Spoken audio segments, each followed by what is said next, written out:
지금 일본 안보 분석 현장에서 매우 이례적인 평가가 나왔습니다. 한국이 복수하지 않는다는 사실이 오히려 더 위험하다는 분석입니다. 60년 전 한국을 무시하고 배제했던 국가들이 2020년대 들어 먼저 한국의 협력을 요청하고 있습니다. 군함을 달라하고 전투기를 함께 만들자고 제안하고 있죠. 35년 동안 한국을 연구해온 일본 전문가는 서울에서 이 모든 장면을 직접 확인한 뒤 이렇게 말했습니다. 이건 보복이 아니라 복수보다 훨씬 잔인한 승리라고 말입니다. 그렇다면 묻지 않을 수 없습니다. 한국은 왜 가장 강력한 선택지인 복수를 끝내 쓰지 않았을까요?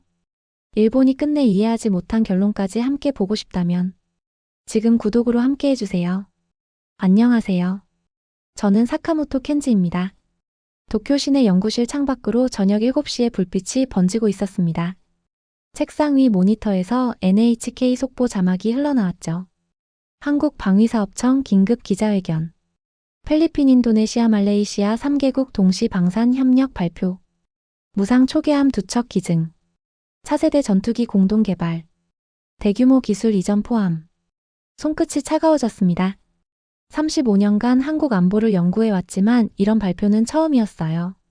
화면 속 한국 국방부 대변인은 침착했습니다.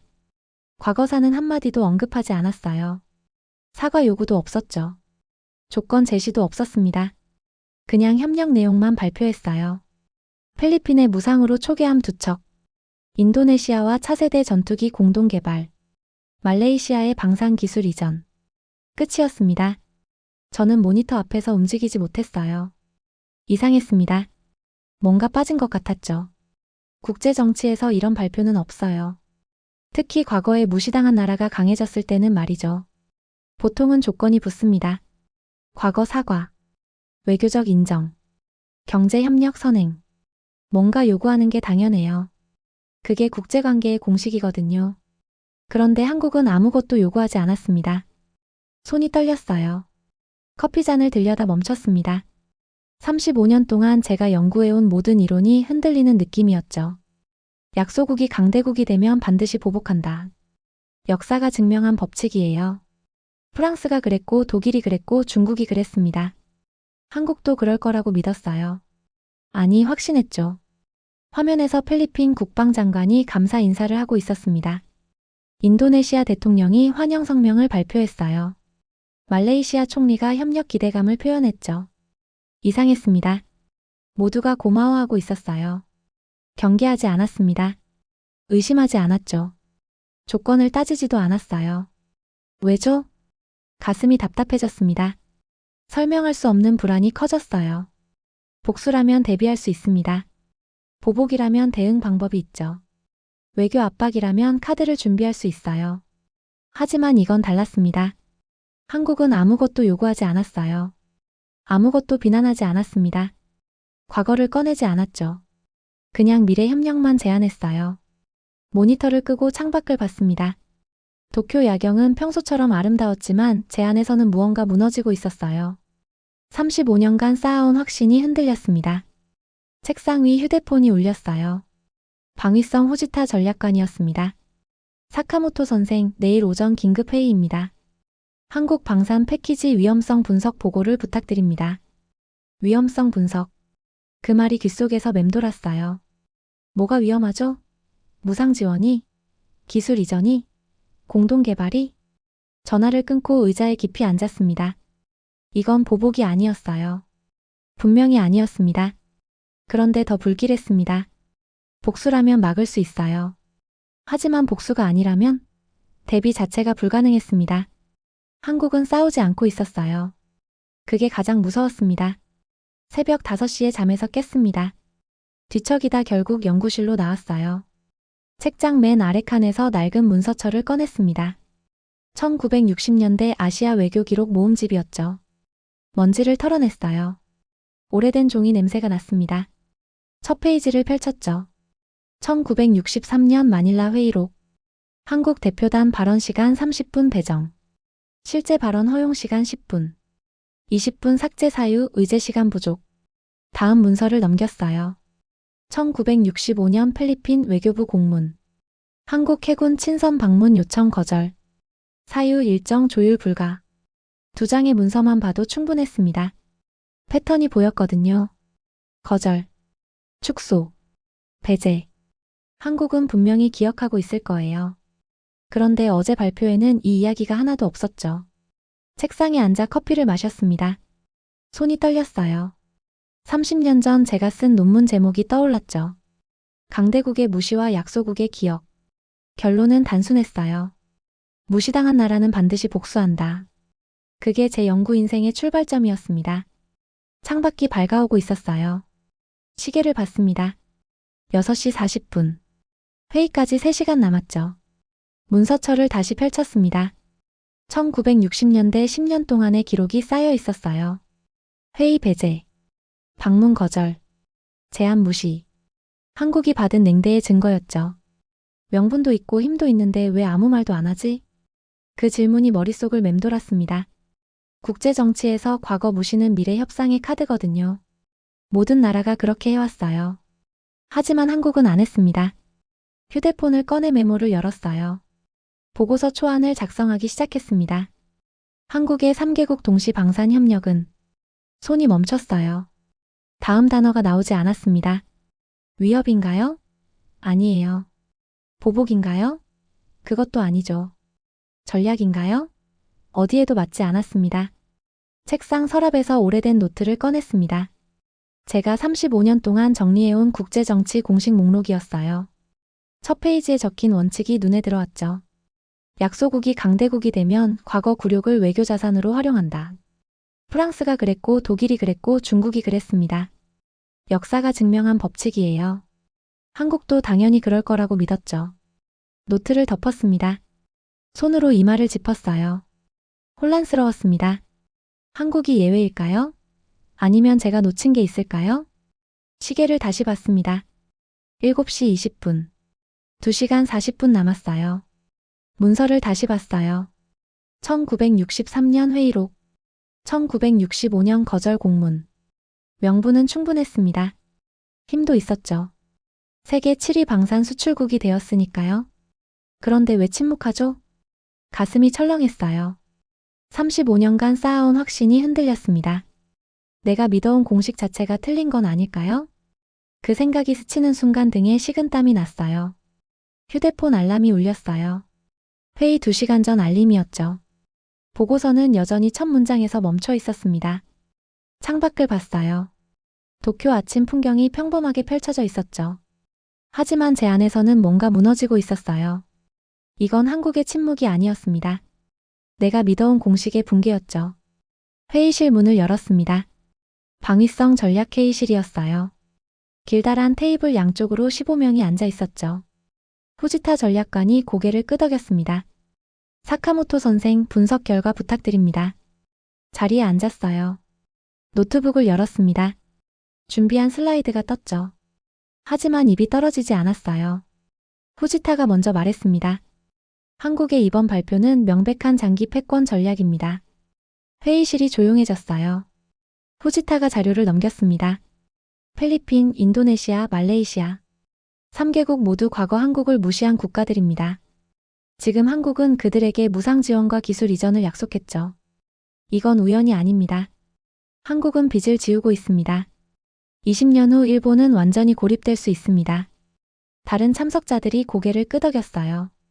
회의실 분위기가 무거워졌습니다. 저는 입을 열었습니다.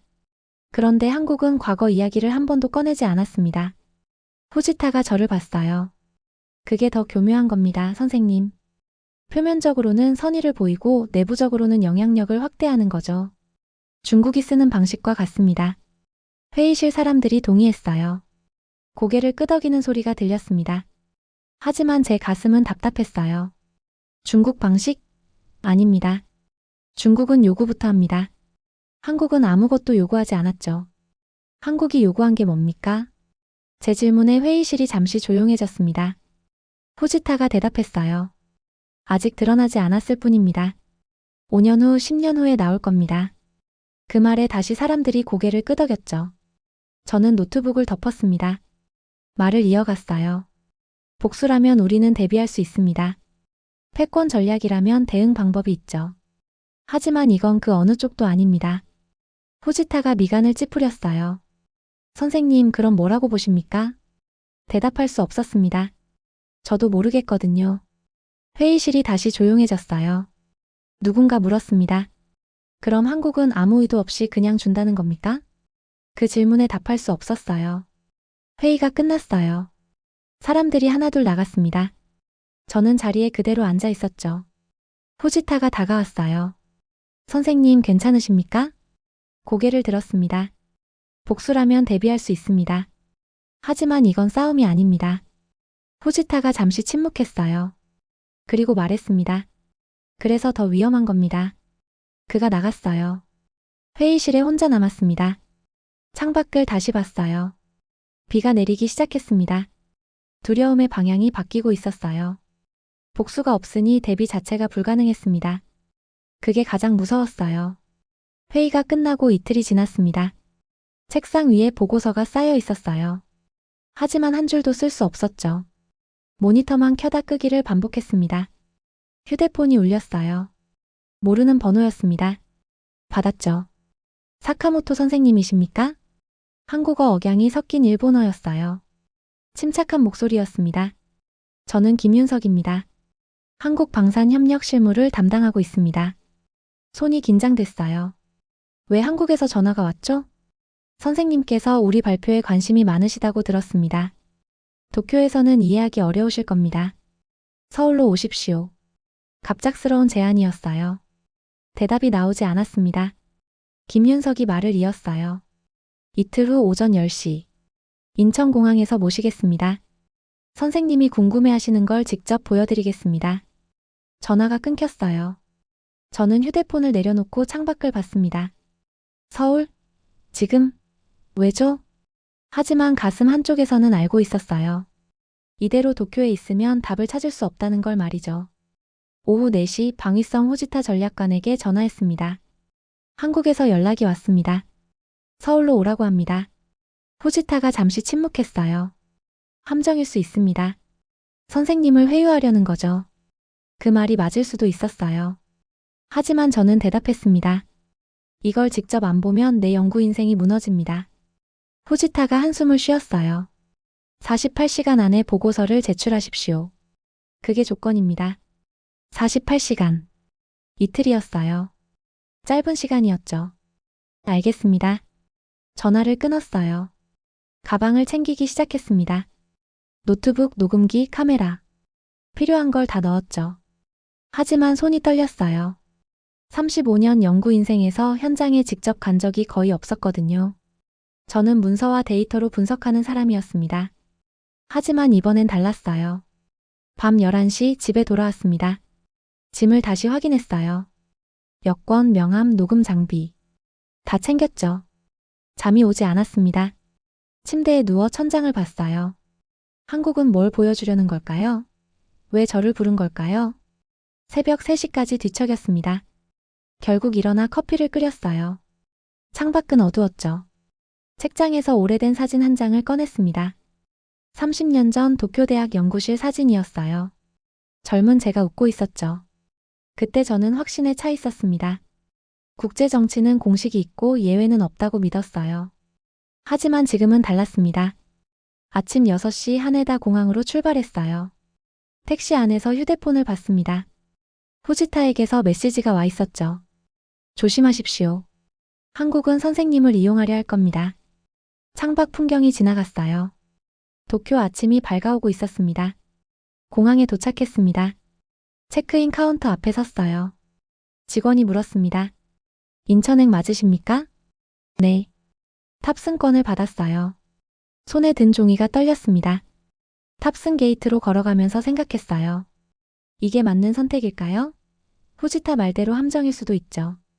한국이 저를 회유하려는 걸 수도 있어요. 하지만 돌아갈 수 없었습니다. 이걸 직접 안 보면 제 연구 인생 전체가 무너질 것 같았거든요. 비행기에 올랐어요. 좌석에 앉아 안전벨트를 맸습니다. 창밖으로 활주로가 보였죠. 이륙 안내 방송이 나왔어요. 일본어, 영어, 그리고 한국어 순서였습니다. 비행기가 움직이기 시작했어요. 속도가 붙었죠. 기체가 떠올랐습니다. 도쿄가 멀어졌어요. 2시간 30분 후 인천공항에 도착했습니다. 입국장을 나서자 정장 입은 남자가 서 있었어요. 손에 작은 팻말을 들고 있었죠. 사카모토 켄지 선생님. 다가갔습니다. 남자가 고개를 숙였어요. 김윤석입니다. 오시느라 수고하셨습니다. 악수를 했어요. 김윤석의 손은 따뜻했습니다. 차가 준비돼 있습니다. 먼저 호텔로 모시겠습니다. 내일 오전 10시에 일정이 시작됩니다. 공항을 나섰어요. 검은색 세단이 기다리고 있었습니다. 차에 탔어요. 서울 방향으로 출발했죠. 창밖으로 한국 풍경이 지나갔습니다. 고층 빌딩, 넓은 도로, 빠르게 움직이는 차들. 생각보다 현대적이었어요. 김윤석이 말했습니다. 선생님, 내일 일정은 두 곳입니다. 전쟁기념관과 생산 현장입니다. 직접 보시면 이해하실 겁니다. 뭘 이해한다는 겁니까? 김윤석이 잠시 침묵했어요. 그리고 조용히 말했습니다. 왜 우리가 과거를 꺼내지 않는지 말입니다. 차가 서울 시내로 들어갔어요. 호텔에 도착했습니다. 체크인을 마치고 방에 들어갔죠. 창밖으로 서울 야경이 보였어요. 휴대폰을 꺼냈습니다. 후지타에게 메시지를 보냈어요. 서울 도착했습니다. 내일 일정 시작합니다. 답장이 바로 왔습니다. 48시간입니다. 잊지 마십시오. 휴대폰을 내려놓았어요. 침대에 앉았습니다. 시계를 봤죠. 밤 8시였어요. 48시간. 이틀 안에 답을 찾아야 했습니다. 창밖을 다시 봤어요. 서울 불빛이 반짝이고 있었습니다. 이 도시 어딘가에 제가 찾는 답이 있었어요. 아침 9시 호텔 로비에서 김윤석을 만났습니다. 그는 여전히 침착한 표정이었어요. 오늘은 용산 전쟁기념관으로 가겠습니다. 차에 탔어요. 서울 아침 거리가 분주했습니다. 출근하는 사람들, 달리는 버스들. 평범한 도시의 아침이었죠. 30분 후 전쟁기념관 앞에 도착했습니다. 거대한 건물이 눈앞에 펼쳐졌어요. 입구에는 전차와 항공기가 전시돼 있었죠. 김윤석이 앞장섰습니다. 이쪽입니다. 건물 안으로 들어갔어요. 로비가 넓었습니다. 천장이 높았죠. 김윤석이 멈춰 섰어요. 한쪽 벽을 가리켰습니다. 선생님, 저기 보이십니까? 벽면에 연표가 걸려 있었어요. 한국 방산의 역사였습니다. 1950년대. 받은 무기 목록. 미국 소총. 영국 전차. 모두 원조였죠. 1960년대. 여전히 받는 목록. 항공기 지원. 함정 지원. 기술 지원 요청. 1970년대. 조금씩 바뀌기 시작했어요. 자체 생산 시도. 실패 기록. 다시 시도. 1980년대. 성공 사례가 나타났습니다. 소총 양산. 장갑차 개발. 1990년대. 수출 시작. 소량이었지만 팔기 시작했어요. 2000년대. 본격 수출. 전차 항공기 함정. 2020년대. 주요 수출국 대열. 60년이 흘렀어요. 받던 나라에서 주는 나라로 바뀐 거죠. 김윤석이 말했습니다. 선생님, 이 60년 동안 우리는 한 번도 과거를 들추지 않았습니다. 제가 물었어요. 왜죠? 김윤석이 잠시 침묵했습니다. 그리고 조용히 대답했어요. 들출 시간이 없었습니다. 만들어야 했거든요. 다음 전시실로 이동했습니다. 필리핀 관련 섹션이었어요. 벽면에 사진들이 걸려 있었습니다. 1963년 마닐라 회의. 한국 대표단이 뒷줄에 서 있었어요. 작은 명패 하나만 놓여 있었죠. 김윤석이 사진을 가리켰습니다. 선생님도 이 기록을 아실 겁니다. 우리 발언 시간 30분 배정, 실제 10분만 허용. 20분 삭제됐죠. 알고 있습니다. 그때 우리 대표가 뭐라고 했는지 아십니까? 모르겠다고 고개를 저었어요. 김윤석이 말했습니다. 아무 말도 안 했습니다. 그냥 10분 동안 할 말만 했어요. 그리고 돌아와서 보고서를 썼죠. 우리에게 필요한 기술 목록이었습니다. 다음 사진을 봤어요. 1965년 필리핀 해군 기지. 한국 함정이 입항을 거부당한 기록이었습니다. 이것도 아십니까? 네. 그때 우리 해군은 뭘 했는지 아십니까? 대답하지 못했어요. 돌아와서 조선소를 지었습니다. 거부당하지 않을 배를 만들기로 결정한 거죠. 김윤석이 걸음을 멈췄습니다. 작은 전시 케이스 앞이었어요.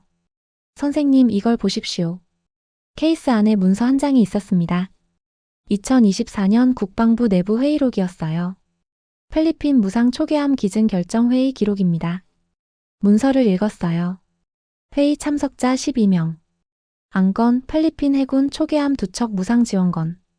김윤석이 특정 부분을 가리켰습니다. 여기 보십시오. 한 참석자가 이렇게 발언했습니다. 1960년대 필리핀의 우리 함정 입항 거부권을 협상 카드로 사용하자. 그 제안이 나왔습니다. 숨이 멎는 것 같았어요. 그런데 회의 결론은 이랬습니다. 김윤석이 다음 줄을 읽었어요.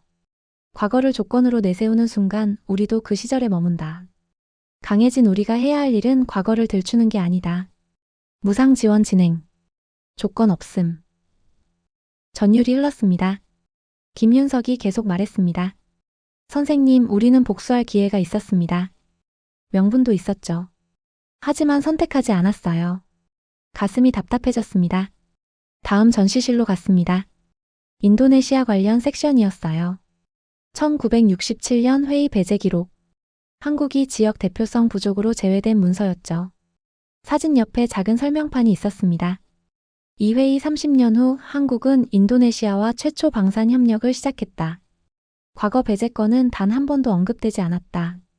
왜 언급하지 않았을까요? 김윤석이 설명했습니다. 우리 협상 대표가 회의록에 이렇게 적었습니다. 과거를 들추면 협상 테이블이 좁아진다. 우리에겐 넓은 테이블이 필요하다. 그게 우리 원칙이 됐습니다. 마지막 전시실에 도착했어요. 말레이시아 관련 자료였습니다. 1970년 외교 무시 기록. 한국 경제사절단 면담 거부 문서. 그 옆에 최근 사진이 걸려 있었어요. 2024년 말레이시아 국방장관 방한 사진. 환하게 웃는 얼굴들이었죠. 김윤석이 말했습니다. 작년에 말레이시아 장관이 이 전시관을 방문했습니다. 이 사진 앞에서 한참 서 있더군요. 그리고 물었습니다. 왜 한 번도 이 이야기를 꺼내지 않았냐고. 뭐라고 대답했습니까? 우리 국방부 장관이 이렇게 말했습니다. 강해진 우리가 해야 할 일은 과거를 들추는 게 아니라 미래를 만드는 겁니다. 순간 전율이 흘렀어요. 김윤석이 저를 봤습니다. 선생님, 이해하셨습니까? 우리는 복수하지 않은 게 아닙니다. 복수보다 중요한 걸 선택한 겁니다. 입이 떨어지지 않았어요. 김윤석이 계속 말했습니다. 일본은 우리가 복수할까봐 60년을 걱정했죠. 하지만 우리는 그 60년 동안 성장했습니다. 복수는 상대를 과거에 묶어두지만 성장은 우리를 미래로 데려가거든요. 밖으로 나왔습니다. 햇빛이 눈부셨어요. 김윤석이 물었습니다. 점심 드시고 오후에 생산 현장 가시겠습니까? 고개를 끄덕였어요. 하지만 입은 떨어지지 않았습니다. 차에 탔습니다. 창밖을 봤어요. 당신들은 잊은 게 아니었군요. 아예 다른 길이었군요. 그 말이 목까지 올라왔지만 소리로 나오지 않았습니다.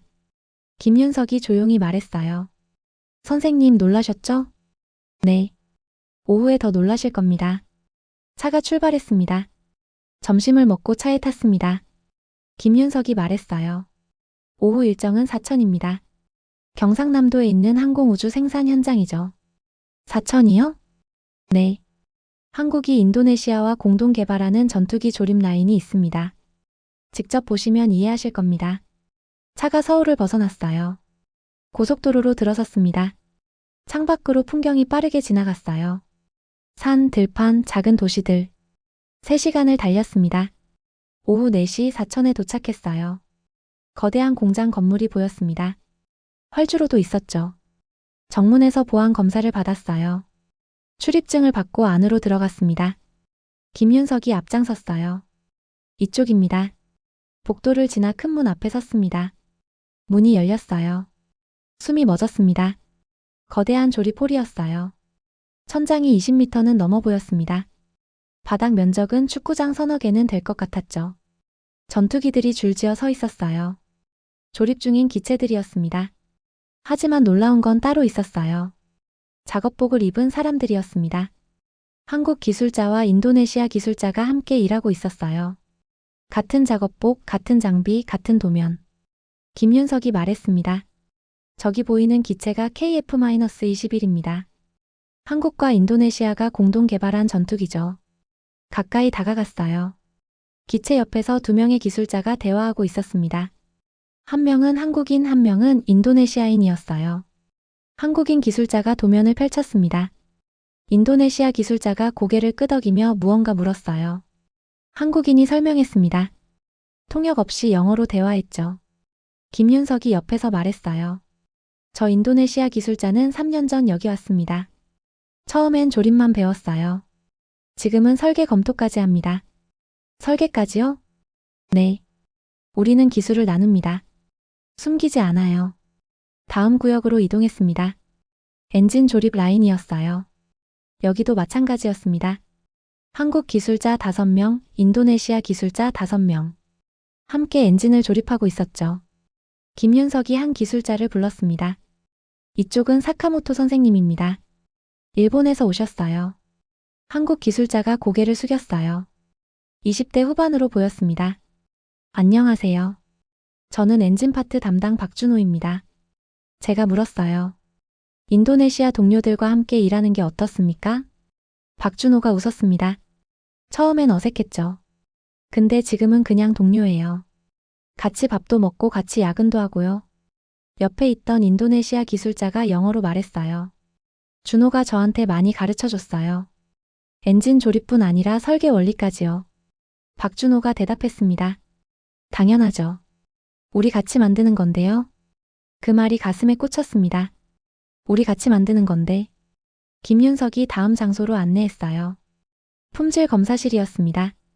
큰 모니터 앞에서 한국인과 인도네시아인이 함께 데이터를 보고 있었어요. 김윤석이 설명했습니다. 품질 기준도 똑같이 적용합니다. 인도네시아 기술자들도 동일한 권한으로 검사하고 승인해요. 권한까지 똑같이요? 네. 파트너니까요. 회의실로 이동했습니다. 벽면에 대형 스크린이 있었어요. 김윤석이 화면을 켰습니다. 프로젝트 타임라인이 나타났어요. 2018년 공동개발 시작. 2021년 첫 시제기 완성. 2023년 양산 시작. 2025년 인도네시아 자국 내 생산 라인 구축 예정. 제가 물었어요. 인도네시아의 생산 라인을요? 네. 우리가 기술 이전해 줍니다. 그들이 자국에서 직접 만들 수 있게요. 왜 그렇게까지 합니까? 한국이 계속 만들어서 팔면 되지 않습니까? 김윤석이 저를 봤어요. 선생님, 우리 목표는 무기를 파는 게 아닙니다. 파트너를 만드는 거예요. 침묵이 흘렀습니다. 김윤석이 계속 말했어요. 일본은 무기를 팔려고 합니다. 중국도 그렇죠. 미국도 마찬가지고요. 하지만 우리는 다릅니다. 우리는 함께 만드는 법을 나눕니다. 그게 무슨 차이가 있습니까? 엄청난 차이죠. 김윤석이 화면을 넘겼습니다. 세계 지도가 나타났어요. 아시아 여러 나라의 표시가 돼 있었습니다. 무기를 사는 나라는 의존합니다. 하지만 함께 만드는 나라는 연결됩니다. 의존은 약하지만 연결은 강해요. 다시 조립홀로 돌아왔습니다. 한 기체 앞에 섰어요. 거의 완성된 전투기였습니다. 김윤석이 말했습니다. 저 기체는 다음 달 인도네시아로 갑니다. 인도네시아 공군이 운용하죠. 하지만 부품 30%는 인도네시아에서 만들었어요. 조립도 인도네시아 기술자가 참여했고요. 왜 그렇게 합니까? 그들의 기체니까요. 그 말이 또 가슴에 박혔습니다. 그들의 기체. 김윤석이 전투기 날개를 가리켰어요. 선생님, 이 날개 보이십니까? 복합 소재 기술입니다. 최첨단 기술이죠. 일본도 가지고 있고 중국도 가지고 있어요. 하지만 한국만 인도네시아와 나눴습니다. 왜 나눴습니까? 기술 유출 위험은요? 김윤석이 웃었어요. 유출이 아니라 공유입니다. 우리가 주는 게 아니라 함께 쓰는 거예요. 그 차이를 아십니까? 대답할 수 없었습니다. 김윤석이 계속 말했어요. 선생님, 일본은 60년 동안 한국이 복수할까봐 걱정했습니다. 하지만 한국은 그 시간 동안 파트너를 만들었어요. 복수는 적을 만들지만 파트너는 미래를 만들거든요. 조리포를 천천히 걸었습니다. 한국과 인도네시아 기술자들이 웃으며 일하고 있었어요. 전율이 흘렀습니다. 이건 무기를 파는 게 아니었어요. 미래를 묶는 일이었죠. 김윤석이 물었습니다. 이해하셨습니까, 선생님? 고개를 끄덕였어요. 하지만 말이 나오지 않았습니다. 김윤석이 조용히 말했어요. 내일 아침 일정이 하나 더 있습니다. 말레이시아 관계자들을 만나실 겁니다. 그들의 이야기를 직접 들어보십시오. 밖으로 나왔습니다. 해가 지고 있었어요. 차에 탔습니다. 창밖을 봤어요. 이건 무기를 파는 게 아니라 미래를 묶는 일이군. 그 생각이 머릿속을 가득 채웠습니다. 다음 날 아침 9시 서울 시내 한 호텔 회의실에 도착했습니다. 김윤석이 문을 열었어요. 선생님, 안으로 들어오십시오. 회의실 안에 3명이 앉아 있었습니다. 정장을 입은 사람들이었어요. 김윤석이 소개했습니다. 말레이시아 국방부 조달국장 아즈만 씨, 해군 작전참모 라임 제독, 그리고 외교부 안보 담당관 수리아 씨입니다. 악수를 나눴어요. 자리에 앉았습니다. 아즈만이 먼저 말했습니다. 영어였어요. 사카모토 선생님, 김 실장님께 들었습니다. 한국의 방산 협력에 대해 연구하신다고요? 네, 맞습니다. 아즈만이 잠시 침묵했어요. 그리고 조용히 말했습니다. 저는 20년 동안 방산 조달을 담당했습니다. 미국, 러시아, 중국, 프랑스, 영국. 모든 나라와 협상했죠. 하지만 한국은 달랐습니다. 어떻게 달랐습니까? 요구하지 않았습니다. 그 말에 가슴이 철렁했어요. 아즈만이 계속 말했습니다. 1970년 우리는 한국경제사절단을 냉대했습니다. 선생님도 그 기록을 아실 겁니다. 알고 있습니다. 면담을 거부했어요.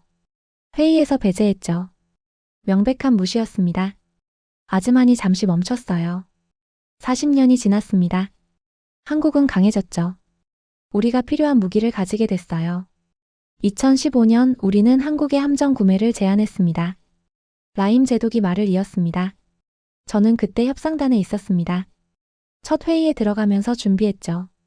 한국이 과거 이야기를 꺼낼 거라고 생각했어요. 꺼냈습니까? 아니요. 라임이 고개를 저었어요. 한마디도 없었습니다. 과거 냉대, 면담 거부, 회의 배제. 아무 말도 안 했어요. 그냥 함정 사양과 가격만 이야기했습니다. 그게 이상했습니까? 이상한 정도가 아니었습니다. 라임이 테이블에 손을 얹었어요. 저는 30년 군 생활을 했습니다. 국제 협상도 수십 번 했죠. 강해진 나라는 반드시 과거를 꺼냅니다. 그게 협상 카드거든요. 하지만 한국은 안 했어요. 수리아가 말했습니다.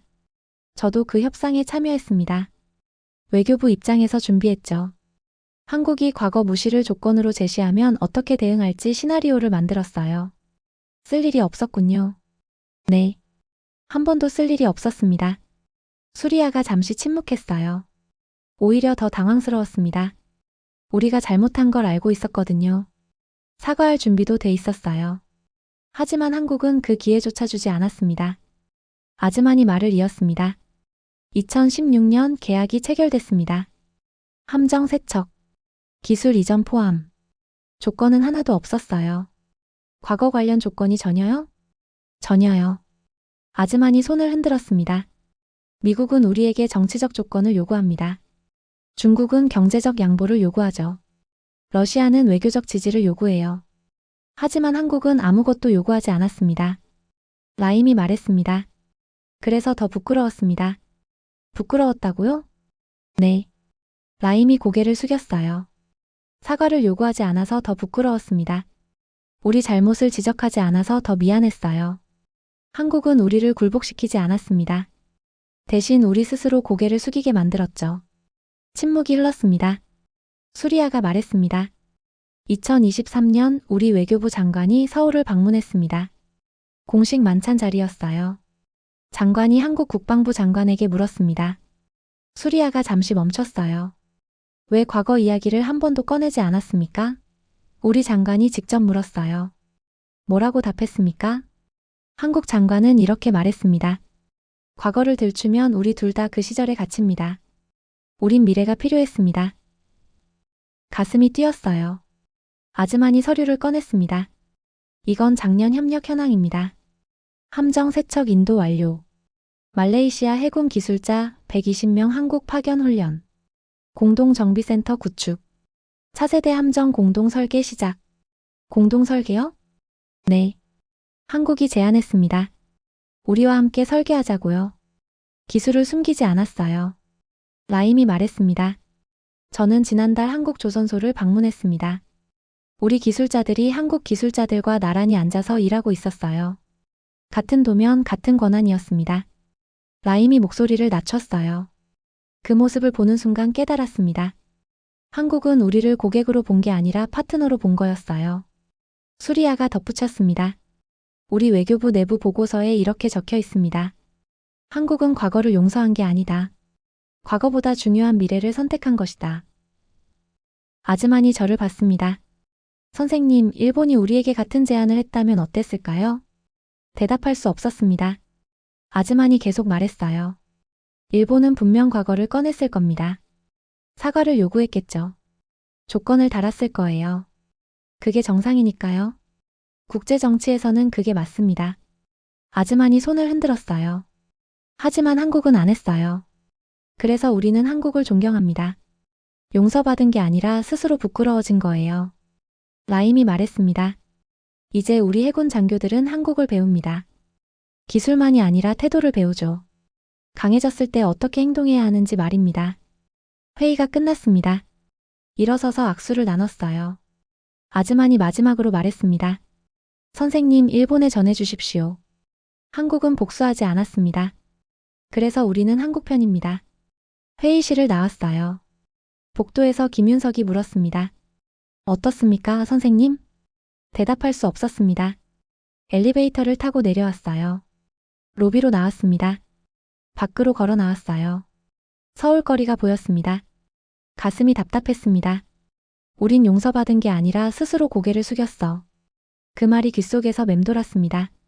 김윤석이 조용히 말했어요.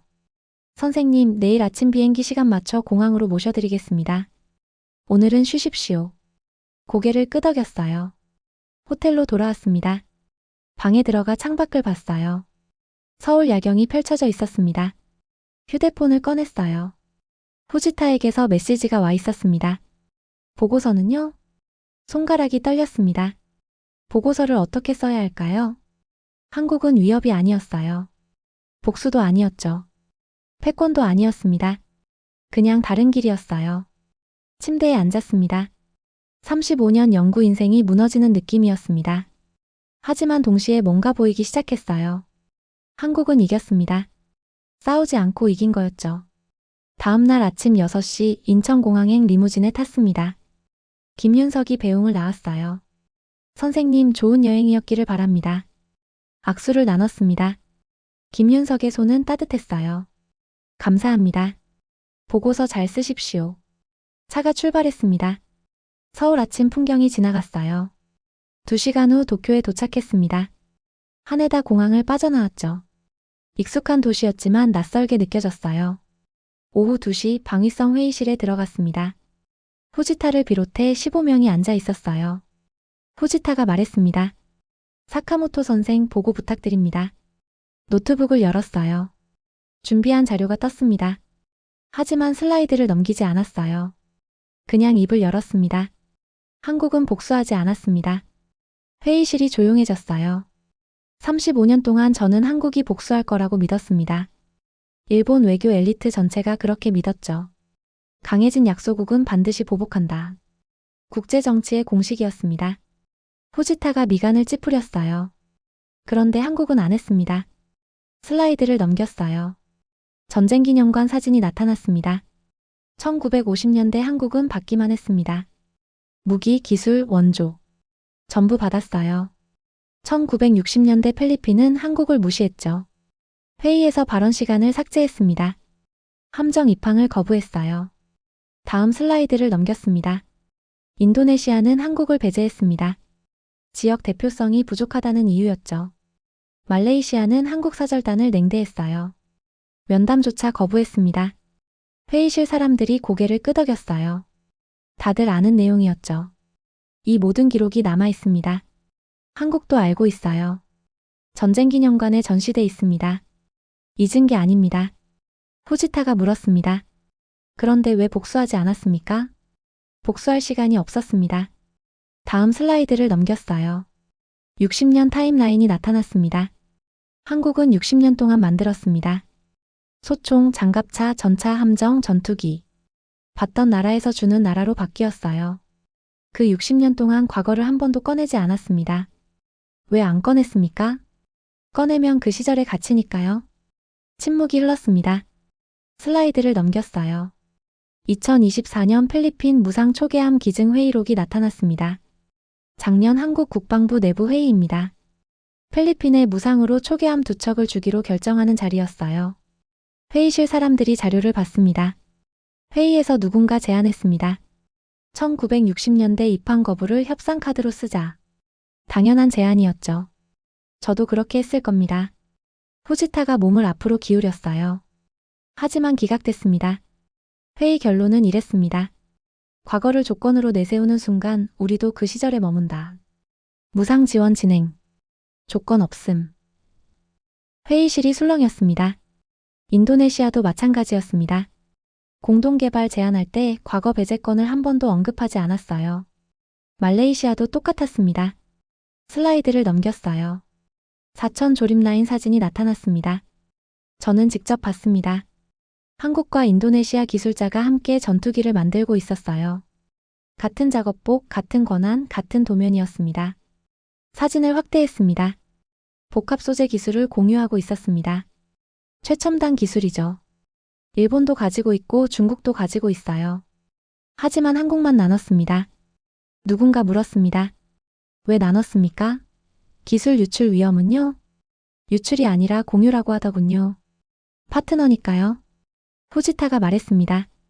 그게 바로 장기 패권 전략 아닙니까? 영향력을 확대하는 거죠. 고개를 저었습니다. 아닙니다. 패권은 의존을 만들지만 한국은 연결을 만들고 있었습니다. 슬라이드를 넘겼어요. 말레이시아 관계자 증언이 나타났습니다. 말레이시아 국방부 조달국장 아즈만의 말입니다. 사과를 요구하지 않아서 더 부끄러웠다. 해군 작전참모 라임 제독의 말입니다. 한국은 우리를 굴복시키지 않았다. 대신 우리 스스로 고개를 숙이게 만들었다. 회의실이 조용해졌습니다. 일본은 60년 동안 한국이 복수할까봐 걱정했습니다. 하지만 한국은 그 시간 동안 파트너를 만들었어요. 필리핀, 인도네시아, 말레이시아. 모두 한국 편입니다. 후지타가 물었습니다. 그럼 선생님 결론은 뭡니까? 한국은 위협입니까? 아닙니까? 잠시 침묵했습니다. 그리고 천천히 말했어요. 한국은 우리를 벌하지 않았습니다. 그게 가장 잔인했습니다. 후지타가 눈을 크게 떴어요. 무슨 말씀이십니까? 복수라면 우리는 대응할 수 있었습니다. 외교 압박이라면 카드가 있었죠. 패권 전략이라면 동맹을 만들 수 있었어요. 슬라이드를 끝냈습니다. 하지만 한국은 아무것도 안 했습니다. 그냥 성장했어요. 과거를 들추지 않고 미래를 만들었습니다. 우리가 두려워하는 동안 한국은 앞으로 나갔어요. 회의실 전체가 침묵했습니다. 그래서 우리는 졌습니다. 후지타가 물었습니다. 졌다고요? 네. 한국은 복수하지 않았습니다. 그래서 이미 이겼어요. 일어섰습니다. 복수는 상대를 과거에 묶어둡니다. 하지만 한국은 미래로 갔어요. 필리핀, 인도네시아, 말레이시아를 데리고 갔습니다. 우리만 과거에 남았죠. 노트북을 덮었습니다.